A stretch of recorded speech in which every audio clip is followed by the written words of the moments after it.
ISIS Audiobooks presents an unabridged recording of Daughters-in-Law, written by Joanna Trollope, read by Julia Franklin. The moral right of the author has been asserted. This performance is owned by ISIS Publishing Limited. Chapter 1. From the front pew, Anthony had an uninterrupted view of the back of the girl who was about to become his third daughter-in-law. The church had a wide aisle and a broad carpeted space below the shallow chancel steps, where the four little bridesmaids had plopped themselves down in the pink silk nests of their skirts during the address, so that there was a clear line of sight between Anthony and the bridal pair. The bride, tightly swathed in ivory satin, seemed to Anthony to have the seductively imprisoned air of a landlocked mermaid.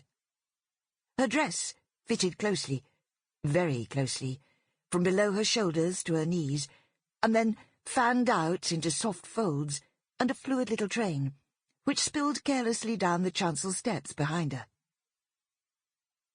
Anthony's gaze travelled slowly from the crown of her pale, cropped head, veiled in gauze and scattered with flowers, down to her invisible feet, and then back up again, to rest on the unquestionably satisfactory curves of her waist and hips.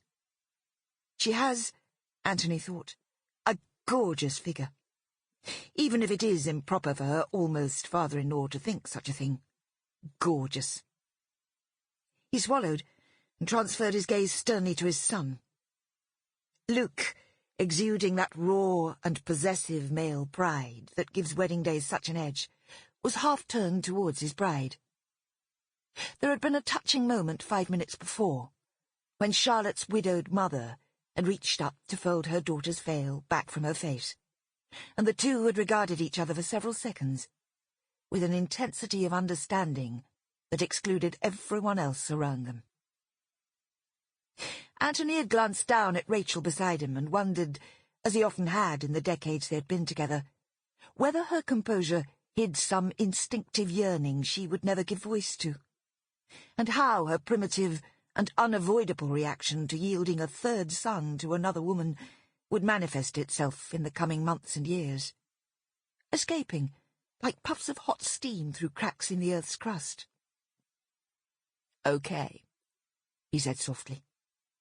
Rachel took no notice. He couldn't even tell if she was actually looking at Charlotte, or whether it was Luke she was concentrating on, admiring the breadth of his shoulders and the clearness of his skin, and asking herself at some deep level if Charlotte really knew what an extravagantly fortunate girl she was. Instead of a conventional hat, Rachel had pinned a small explosion of green feathers to her hair, very much on one side, and the trembling of the feathers, like dragonflies on wires, seemed to Anthony the only indication that Rachel's inner self was not as unruffled as her outer one. Well, he thought, unable to gain her complicity, if she is absorbed in Luke, I will return to contemplating Charlotte's bottom. I won't be alone. Every man in the church who can see it will be doing the same. It is sheer prissiness to pretend otherwise. The priest, a jovial man wearing a stole patterned with aggressive modern embroidery, was delivering a little homily, based on a line from Robert Browning, which was printed inside the service sheet. "Grow old along with me, the best is yet to be." This poem, he was saying, was not actually about marriage. It was about the reward experience can be for the loss of youth. It was a tribute to a Sephardic Jewish scholar of the 12th century. But all the same it was relevant. It celebrated joy. It commanded us all to call the glory from the grey. It urged trust in God.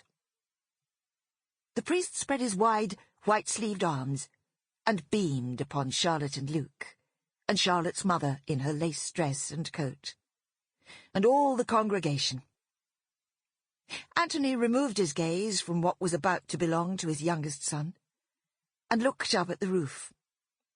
It had been heavily restored, the beams varnished, the ceiling plaster between them brilliantly whitened. And Sample complete. Ready to continue?